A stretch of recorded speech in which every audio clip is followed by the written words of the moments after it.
Blessings! It is an honor to connect with you once again. Thank you for tuning in. In this video, I'm going to be sharing on a topic that is definitely prevalent in everyone's life because it is the current construct of the reality in which we are temporarily experiencing according to universal law. And that is duality. So what is duality? If you are part of this Lightworker ascension journey, which you most likely are because you're watching this video, then you've definitely heard of duality, the concept of duality, light and dark. So what role does the darkness play in the light? Many people ask, okay, well, if we are ascending and we are attuning to a 5D conscious awareness, then why are we even dealing with the dark? Well, the dark is actually a guide to lead you to the light. In fact, we can't have light without darkness, right? Because that's kind of just how it works, at least how things are structured in this current realm. Personally, I do believe that in 5D, duality is not a concept, and that's actually something that we graduate from once we ascend and fully ascend all of our aspects and attune to the actual awareness. I personally believe that 5D, nothing hides. The truth is just revealed, so there's not any darkness. So essentially, what is light and dark? How can we define it? It's not based on color hues like light and dark. It's actually a concept of density. So the light is information. When there is light, everything is revealed, everything is prevalent, everything is seen, everything is known.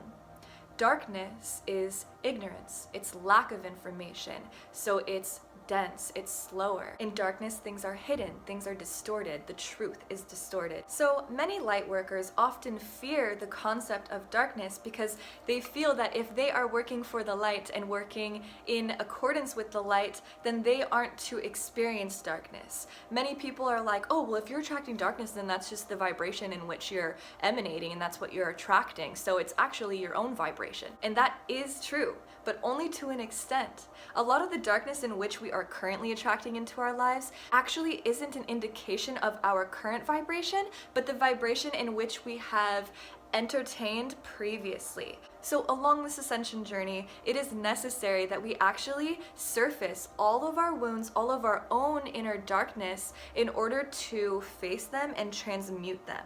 So things have to be dealt with, essentially. There's not this concept of oh, that happened and I'm just gonna tune my frequency and my awareness to a higher vibration and so that's just gonna eventually just go away.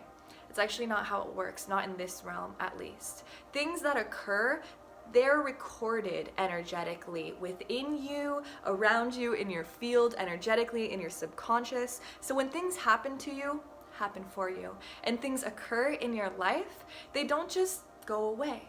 So the darkness, the shadow, the evil, all has to be revealed. Everything needs to be revealed because in 5D, nothing hides. The truth doesn't hide, nothing can hide in 5D. It's all light, essentially. So the information is all available. There's nothing hiding, there's no shadow, there's no darkness, there's nothing hidden in 5D. So the ways in which we experience darkness in our own personal lives individually actually manifests according to your own personal wounds. So it's different for everyone. So darkness will come into your life according to the perception of your own inner shadow. So the ways in which your own inner shadow perceives as the forces that are against you.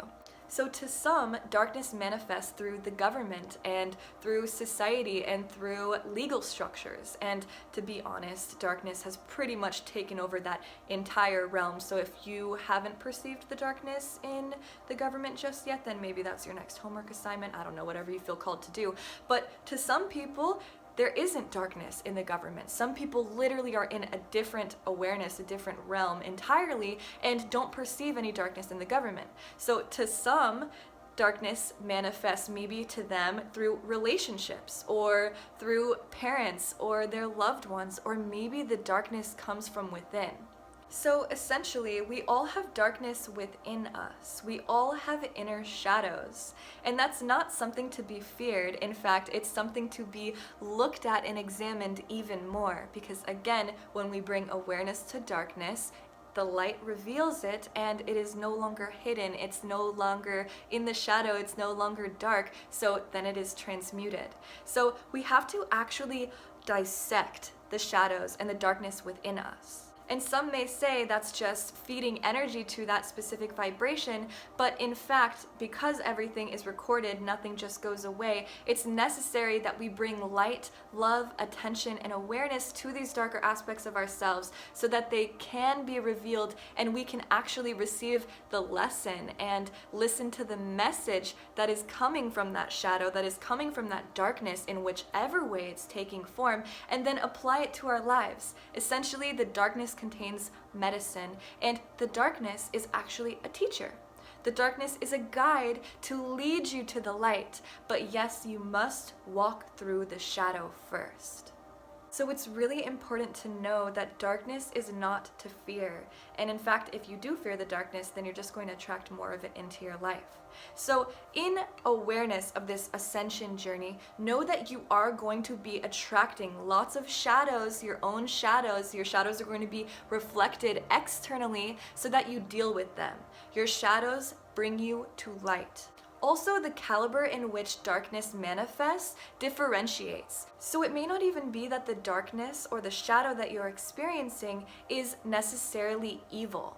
It may just be an unhealed wound, a shadow within you that's manifesting outward. So it could be something that's just embarrassing or awkward or uncomfortable. If something is uncomfortable or awkward, then it is forcing you out of your comfort zone, essentially forcing you out of the shadow to take a different look at something and to change your perception. Because what is embarrassment anyways? Like, we are all humans here, like, no one really knows what they're doing here, and we're kind of just like going about our days. Like, no one is a master at everything. In fact, no one essentially is a master because we're always learning, we're always students. So embarrassment is just like not even a valid concept in my opinion.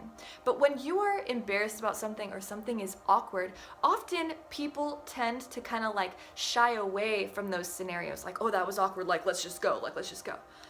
Me personally, I actually love awkward situations, and I actually love to be challenged and uncomfortable because I find that that is where I grow the most. So when you're being presented with a scenario that could be considered uncomfortable or embarrassing or awkward, choose not to shy away from it, but instead look it in the face. Whenever I feel like an inkling of like friction or something, I don't just like back off. I'm like, okay, I'm gonna come see what this is. Like, let's investigate, let's dissect, like, what's the reason for this? What are we actually feeling? What are we actually experiencing? And how can we transmute it? Like, how can we change it? How can we shift it? Or how can we just become comfortable with the uncomfortable? Instead of ignoring something and just staying in the shadow of the experience, seek to find the center of it. Sift out the darkest density in any conversation, situation, or intention. Because again, when we bring awareness to these certain things, it is revealed, it is known, it is light. And every situation that you experience has the opportunity to be transmuted into light. So essentially, if you are ignoring something and choosing not to see it, then you are keeping it in the dark. And that is the present moment decision that you are making that is in turn influencing your future and also feeding your past, possibly. But if you choose to bring awareness to something, no matter how uncomfortable or awkward or embarrassing it is, then again, you are bringing light to it and it is shifting to a higher vibration. Thus, the message and the lesson is able to come through effortlessly and clearly so that you are able to extract the meaning and apply it to your life and again transmute the darkness. So the darkness is not to fear. Do not fear it. Again, bring awareness to it if it is within you. It's very important to solidify the intention when facing darkness. Know that you are facing darkness with the intention to transmute it to light.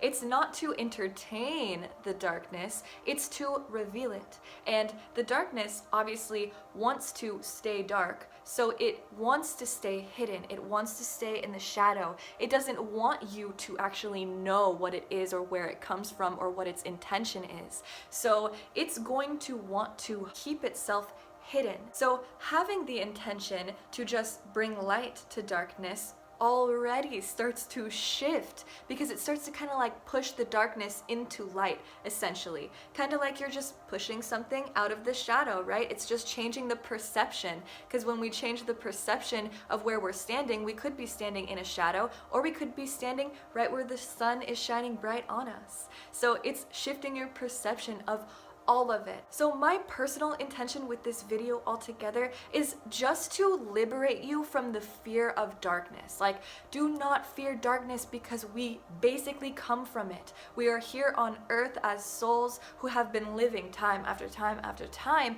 in this concept of duality. So darkness is a part of us as much as light is a part of us. However, as we do attune our frequency to this awareness, I don't believe that duality is going to be a concept or a universal law as it is currently. But this is where we're at, and this is what we're working through. So we actually have to go through the shadow in order to come to the light. So this is your task for now.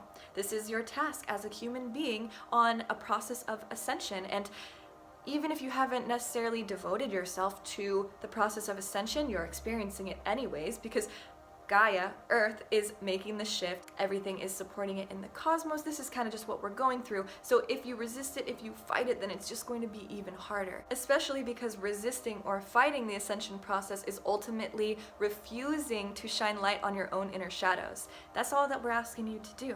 So this is your task, this is the work, is to find your own inner shadows, dissect them, also deciphering the external darkness and the ways in which it is manifesting based on your own personal perception. So doing the inner work and dissecting your own inner shadows is also doing the external work and dissecting the shadows that are being played out perhaps by others, which again is just another expression of you. So like, even though we are individuals, we are all a part of this collective shift. So even just you doing the inner work is shifting things externally for all. So thank you for all the work that you do. Even if you're just watching this video, like already things are recalibrating and shifting in your mind and attuning you to a higher frequency and a higher sense of awareness, and also sparking a little desire within you to want to do the inner work and to want to be your best version, because ultimately that is your right. So yes, thank you. I would love to hear your opinions and your experiences below in the comments, maybe the ways in which you experience darkness within yourself as well as externally. And yeah, just love to you. Like, you got this. Sending cosmic waves of support. You have ancestors, guides, fam, cosmic family, all supporting you. Have other people here on earth supporting you. I'm here supporting you energetically. So again, just like, thank you for doing the work. Really, truly appreciate you. Thank you. Blessings.